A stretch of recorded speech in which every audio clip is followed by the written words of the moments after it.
السلام علیکم ورحمۃ اللہ تعالی وبرکاتہ۔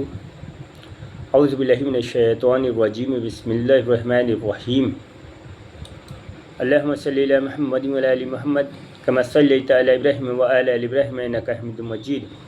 اللہم بارک علی محمد وعلی آل محمد کما بارکت علی ابراہیم وعلی آل ابراہیم انک حمید مجید۔ گفتگو قبل ایک شعر سماعت کریں۔ رب کہتا ہے کسی کو تکلیف دے کر مجھ سے اپنی خوشی کی دعا مت کرنا۔ سماعت کریں گے۔ رب کہتا ہے کسی کو تکلیف دے کر مجھ سے اپنی خوشی کی دعا مت کرنا، لیکن کسی کو ایک پل سماعت کریں گے، لیکن کسی کو ایک پل خوشی دے دیتے ہو تو اپنی خوشی کی فکر مت کرنا۔ ایک پل کسی کو ایک پل خوشی دیتے ہو تو اپنی خوشی کی فکر مت کرنا۔ بہرحال اب آتے ہیں تو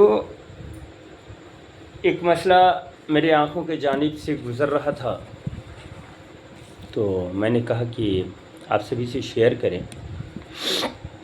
مسجد کا یہ معاملہ ہے کہ آپ جب مسجد کے انٹرنس سے یعنی دروازے سے داخل ہوئے تو آپ نے سب سے پہلے کہا اللہم افتح لی ابواب رحمتک،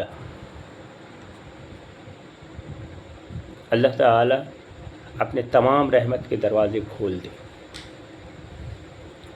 دوسری دعا یہ کی میں نے اعتکاف کی،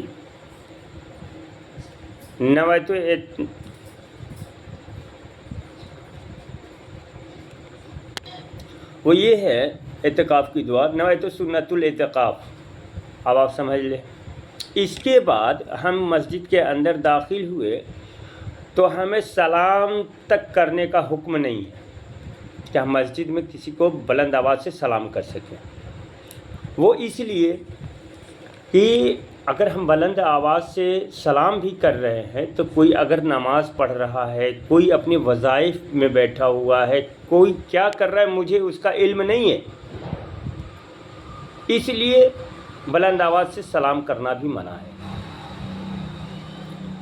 لیکن زیادہ تر میرے آنکھوں کے سامنے سے گزرا ہے کہ زیادہ تر امام تو ماشاءاللہ قابل تعریف ہوا کرتے ہیں، عالم ہوا کرتے ہیں، لیکن بہرکیف ایک مسجد میں گیا نماز پڑھنے، اور میری نماز تھوڑا سا عشاء کی طویل ہوئی، لمبی ہو گئی، اور وہ بھی محض کچھ منٹ، اور امام صاحب کچھ گفتگو کرنا تھا، وہ میں نماز پڑھ ہی رہا ہوں اور انہوں نے گفتگو شروع کر دی۔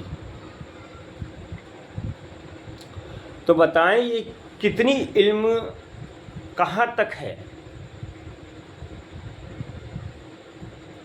جب مسجد میں یہ ہمیں آپ کو کتابیں بتا رہی ہیں کہ بلند آواز سے آپ مسجد میں داخل ہوئے تو کسی کو سلام نہیں کر سکتے، اور کوئی نماز پڑھ رہا ہے اور آپ آنکھوں سے اپنی مشاہدہ کر رہے ہیں، دیکھ رہے ہیں کہ کوئی نماز پڑھ رہا ہے، اور آپ ماشاءاللہ گفتگو تلاوت قرآن بلند آواز سے پڑھنے لگتے ہیں اور لوگوں کو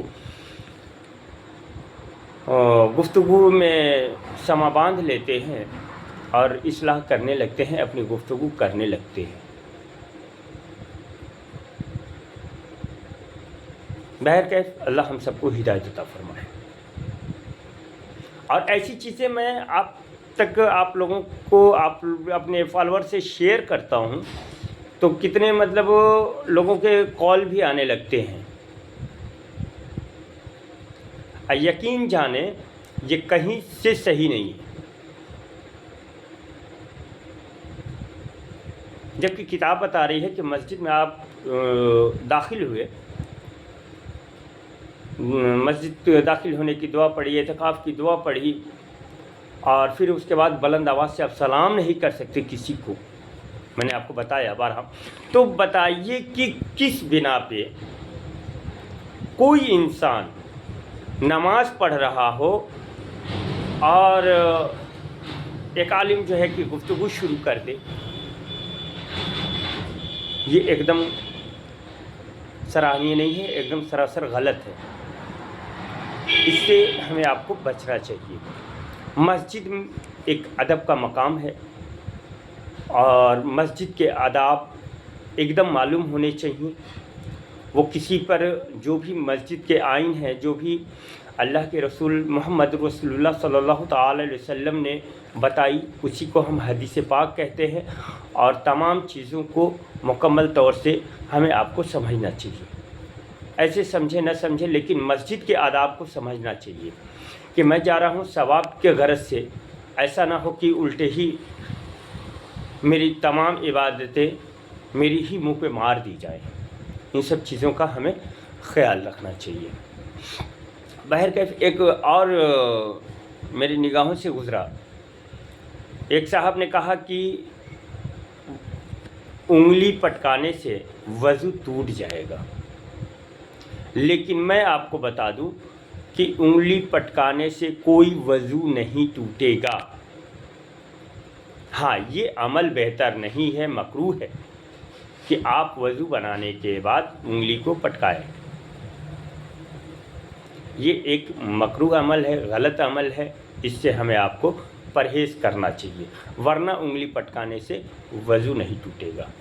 السلام علیکم ورحمۃ اللہ وبرکاتہ۔